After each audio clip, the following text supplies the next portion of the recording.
Oui.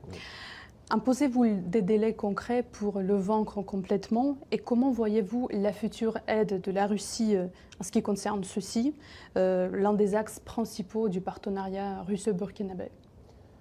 Je l'ai dit parce que le Burkina Faso, nous travaillons à ce que aujourd'hui il y a beaucoup de criminels qui le recrutent pour venir combattre au Burkina Faso.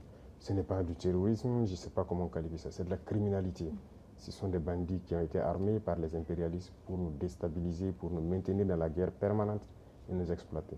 Et donc, je l'ai dit, nous travaillons à ce que le Burkina Faso soit le tombeau du terrorisme. Il faut que, lorsqu'on recrute quelqu'un pour venir combattre au Burkina, qu'il préfère se suicider. Et ça va arriver. Parce qu'on les équipe, on les forme, on leur donne la technologie, ces criminels-là, mais nous nous adaptons permanemment. Actuellement, nous sommes dans une phase assez particulière. Ils ont acquis de nouvelles technologies, de nouvelles techniques de combat et tout, grâce donc au soutien de ces impérialistes-là. Mais donc, nous avons étudié la situation et nous allons avoir la réponse tout de suite face à tout ça. Donc, vous allez le voir. Le terrorisme va finir, je ne veux pas donner un délai, mais le terrorisme va finir. Et très vite, aussi vite qu'on le peut.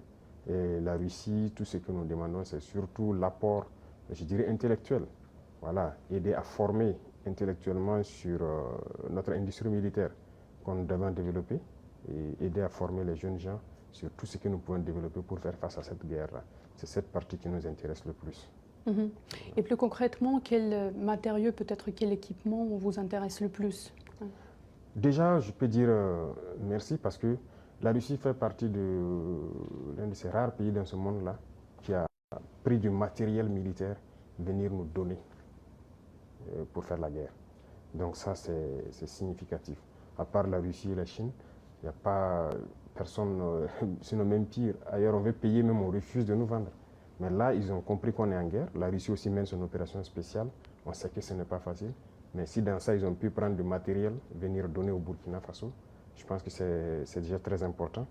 Mais c'est comme je l'ai dit, la Russie contribue à nous former. Tout ce qu'on paye, les militaires russes forment les militaires burkinabés sur l'emploi de cet équipement et tout ça. Mais nous voulons continuer à développer nous-mêmes l'industrie militaire avec l'accompagnement de la Russie qui a une très grande avance donc, sur le monde, je dirais, en matière d'armement. Donc, nous devons faire cette collaboration étroite pour que nous puissions avancer dans notre guerre. Donc, cette dernière année a été marquée par de grands changements pour le Sahel et pour chacun des pays de l'AES particulièrement, dont par exemple la rupture définitive avec la CEDEAO et l'adoption également de ses propres symboles, comme le drapeau commun.